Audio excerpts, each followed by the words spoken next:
आध्यात्मिक अनुभवांची सत्यता आणि शाश्वतता पडताळून पाहण्याचे नवे मार्ग आता उपलब्ध झाले आहेत. विज्ञानाच्या न भूतो न भविष्यती अशा दैदिप्यमान प्रगतीमुळे सुखसाधने जशी वाढली तशा आकलनाच्या कक्षाही वाढल्या आहेत.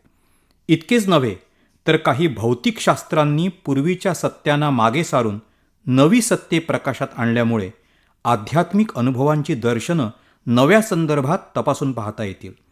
विद्युत अणू, अँटिमेंटर, ऋणभार, चतुर्मिती इत्यादी संकल्पनांनी विश्वाचे आकलन वेगळ्या दिशेने सुरू झाले आहे, हे या संदर्भात लक्षात घेण्यासारखे आहे. आध्यात्मिक अनुभव हे जरी बुद्धीसी बाहेरी असले तरी त्याच्या दर्शनात बुद्धीचा प्रकाश अंतर्भूत असतो. एवं बुद्धे परम बुद्धा याचा अर्थ बुद्धीला विरोध करून वा पराजित करून नव्हे तर बुद्धीचे आवश्यकते साह्य संपल्यानंतरच असाच अभिप्रेत असतो. एक वेळ साक्षात्कारानुभवाचे वर्णन, चर्चा, चिकित्सा, समर्थन नाकारता येईल, पण अनुभव प्रामाण्य हा जो सत्याचा सर्वश्रेष्ठ आधार तो कसा कोण नाकारणार? एका दोघांचाही नव्हे तर अनेकानेक भाग्यवंतांचा, ज्यांची जीवनं अंतर्बाह्य शुद्ध. अवघे विश्वची माझे घर, ऐसी मती जयाची स्थिर, किंबहुना चराचर आपणची जाला, अशी विश्वात्मक झालेली, तेथे पाहिजे जातीचे एरा गबाळ्याचे काम नोहे, अशा प्रतीचा असामान्य अनुभव असामान्यांनी घेतलेला, कारण ते या अनुभवामुळे सामान्यांचे असामान्य झालेले. आजच्या विज्ञान युगातील चिकित्सक टीकाकारांना बुद्धीचे अलौकिक सामर्थ्य अनुभवायचे असेल तर हे अलौकिकाचे लेणे डोळे भरून पाहायलाच हवे. ज्ञानदेवांसारख्या विलक्षण प्रतिभेच्या प्रज्ञावंताला सामोरे जाण्यात त्यांचाच गौरव आहे. ज्ञानेश्वरी, अमृतानुभव, चांगदेव पासष्टी आणि हरिपाठादी भंग अशा विविध रचनांतून कधी उघड तर कधी प्रच्छन्नपणे प्रकट झालेले चिद्विलासाचे अनोखे तत्वदर्शन हा मानवी प्रतीतीचा उत्तुंग आविष्कार आहे. अतिशय सूत्रबद्ध, तर्कसुसंगत, बुद्धिप्रामाण्याची कास धरणारी प्रतिपादन पद्धती आणि स्वानुभवाचे भक्कम अधिष्ठान, त्याला मिळालेली चपखल काव्य सौंदर्याची जोड, यामुळे ज्ञानदेवांचे अनुभवामृत हे अमृतानुभव होऊन राहिले आहे. ते पाहून बुद्धिप्रामाण्यवाद्यांच्या डोळ्यांचे पारणे फिटावे. तत्त्वज्ञानाच्या सिद्धतेची बुद्धी आणि तर्क ही साधने ज्ञानदेवांनी पराकाष्ठेच्या कौशल्याने वापरून आत्मतत्व जाणण्यातली बुद्धीची मर्यादा बुद्धीच्या आधारेच निरपवादपणे सिद्ध केली आहे. मौन हीच साक्षात्काराच्या प्रकटीकरणाची समर्थ भाषा या प्रत्ययात या ग्रंथाचे तर्कशुद्ध पर्यवसान आहे. अध्यात्मशास्त्रात गूढवादाचा प्रवेश अपरिहार्य आहे, पण त्यामुळे या शास्त्राला अशास्त्रीय, तर्कशून्य, बुद्धिविरोधी असं मानण्यात येऊन तत्त्वज्ञानाच्या क्षेत्राबाहेर ठेवण्यात येतं. भौतिकशास्त्र तर त्याचं तोंडही पाहायला तयार नसतात. सूक्ष्म विचार केल्यानंतर अध्यात्मशास्त्राच्या आकलनासाठी एका वेगळ्या दृष्टिकोनाची गरज असल्याचं लक्षात येईल.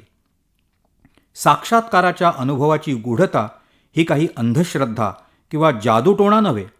दोन परस्पर विरुद्ध कारणांसाठी अध्यात्मशास्त्राच्या या मूलाधाराला दूर ठेवण्यात येतं. एक म्हणजे त्याविषयी वाटणारा विस्मय, अचंबा. हा ईश्वरी अनुभव अद्भुताच्या राज्यात जमा केल्यामुळे, शिवाय त्याच्या असामान्यत्वामुळे या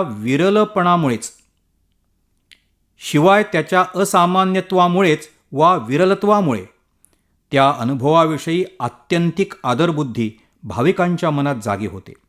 एक दैवी घटना म्हणून त्याकडे पाहिले जाते. त्याची बुद्धिवादी मीमांसा केल्यामुळे आपण अश्रद्ध ठरू असं भयही वाटतं. वास्तविक त्या अनुभवामागचा बुद्धिविलास अनुभवल्यानंतर त्या अनुभवाविषयीची आपली जाण आणि स्वीकृती अधिक प्रगल्भ आणि आनंदघन होण्याची शक्यता असते. परंतु आत्यंतिक श्रद्धा या आकलनाच्या आड येते. हा एक अनुभव.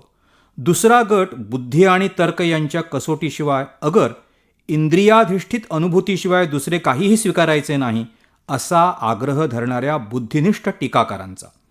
साक्षात्कारी संतांचा अनुभव त्यांनाच शब्दात मांडता न आल्यामुळे व त्यांनीच तशी कबुली दिल्यानंतर त्याची सत्यता तपासायची तरी कोणी व कशी, असा प्रश्न अशा टीकाकारांना पडतो.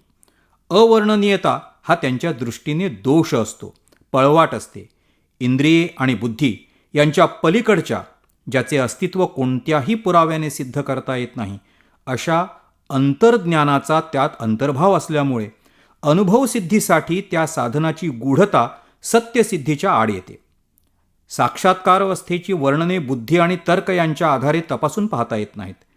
अशी वचने वा वर्णने हे मानसिक भ्रम किंवा वेडाचार आहेत असा शिक्का मारून अशा अनुभवांची उपेक्षा करण्यात येते.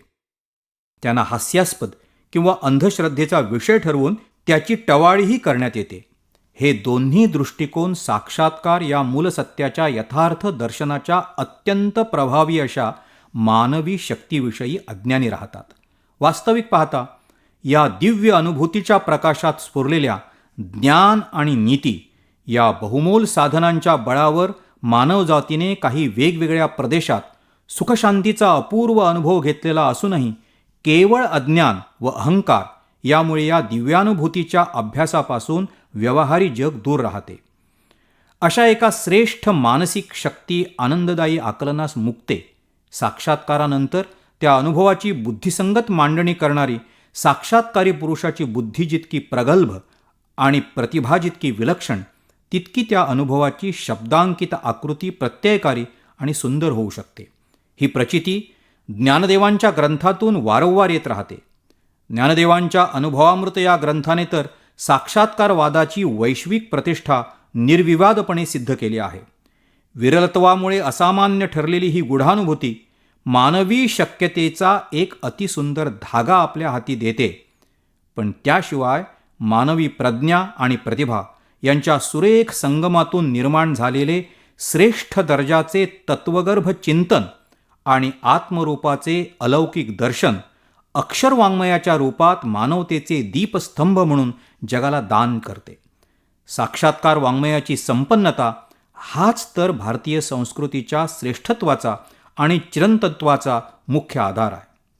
संतश्रेष्ठ ज्ञानदेव हे साक्षात्कारी तत्त्वज्ञांचे मेरुमणी ठरावेत अशी विश्वव्यापक सर्वसंग्राहक आणि कालातीत दृष्टी त्यांच्या समग्र ग्रंथातून प्रकट झाली आहे. प्रत्यक्षानुभूतीच्या अधिष्ठानाला प्रगाढ प्रज्ञा आणि सूक्ष्म प्रतिभा यांचं पाठबळ लाभल्यामुळे पूर्वीच्या साक्षात्कारी तत्त्वज्ञांनी मांडलेली सत्ये त्यांना एकांगी अपुरी अशी वाटली, तरी अंतिम सत्याचे अंश म्हणून त्यांनी त्यांचा स्वीकार केला. जेथ नाना मता बुझावाणी झाली, सकल शास्त्रांची अनोळखी फिटली, चुकली ज्ञाने जेथ मिळो आली, जे पवित्र म्हणीचे. अशा स्पष्ट शब्दात सत्याची परिपूर्णता करणाऱ्या सत्यांशाचा ज्ञानदेवांनी यथोचित गौरव केला व सत्याचे अपरिहार्य घटक म्हणून स्वीकारही केला. त्यांची प्रचितीच तशी होती. उपनिषदांनी ज्याचे वर्णन करताना अदृष्टम, अव्यवहार्यम, अग्राह्यम, अलक्षणम, अचिंत्यम, अव्यपदेश्यम, एकात्मप्रत्ययसारम, प्रपंचोपशमन, शांतम, शिवम, अद्वैतम अशी नेतीस्वरूप नकारात्मक भाषा वापरली. ते परमात्मतत्व ज्ञानदेवांनी चपखल शब्दरचना आणि चित्रदर्शी प्रतिमा यांच्या सहाय्याने दिठीचा विषय होईल असा चमत्कार केला. ठावो न पचता जयाचा, मनेसी मुरडली वाचा, तो देवो होय शब्दांचा चमत्कारो असे आश्चर्योद्गार त्यांनीच काढले आहेत. ऋतंभरा प्रज्ञेची उत्तुंग झेप आणि नवनवोन्मेषशालिनी प्रतिभेची मनोहारी विलासिते यांच्या विलक्षण संगमातून प्रकट झालेला ज्ञानदेवांचा आत्मानुभव, त्या आत्मानुभवाच्या प्रकाशात भारताच्या विविध प्रदेशातील आणि विविध देशी भाषातील संत महात्म्यांचे साक्षात्कार अनुभव चिकित्सक तुलनेने न्याहाळणे हा एक उद्बोधक आणि आल्हादक अभ्यास ठरावा. त्यांच्या प्रत्यक्षानुभूतीला पार्श्वभूमी म्हणून लाभलेला बुद्धीचा प्रकाश अनुभवणे तेव्हाच शक्य होईल. गूढतेलाही काही प्रमाणात तार्किक स्पष्टीकरण संभवते. दिव्यतेलाही काही प्रमाणात व्यावहारिक सत्याचा स्पर्श असू शकतो. अंतिम सत्य हे व्यावहारिक आणि शास्त्रीय सत्याचा आधार असू शकते. यासंबंधीचा विश्वास अशा तौलनिक अभ्यासाने दृढ व्हायला मदत होईल. मनाच्या निर्विषय निर्विकार अशा स्थितीत अनुभवायला येणाऱ्या अद्वयानंद वैभवाचे व्यावहारिक आनंदाशीही काही नाते असू शकते. आपण सच्चिदानंद स्वरूपी आहोत याचा प्रत्यक्ष क्षणशः कणशः का होईना पण प्रत्येक मनुष्यमात्रास प्रत्यय येत असतो. आपल्या अस्तित्वाची, ज्ञानमयतेची आणि सुखस्वरूपाची अनुभूती कोणास येत नाही. संतांच्या जीवनात प्रकटलेली विश्वासार्हता या गूढानुभूतीचे अंतरंग उलगडण्यास, स्वरूपाचे विशुद्ध दर्शन घडवण्यास सहाय्यभूत ठरू शकते. श्रद्धेचे सामर्थ्य सांगत असताना सर्व संतांनी विवेकनिष्ठेचाही आग्रह धरला होता, हे विसरून चालणार नाही. परमसत्याच्या प्रचितीचा साक्षात्कार हा एकमेव मार्ग असल्यामुळे त्याच्या समर्थनासाठी अनुभव प्रामाण्याशिवाय दुसरी कशाचीही गरज नसली तरी आजच्या विज्ञान युगात त्याच्या बौद्धिक आकलनाची एका मर्यादेपर्यंत गरज पुरवणे अनाठायी ठरणार नाही.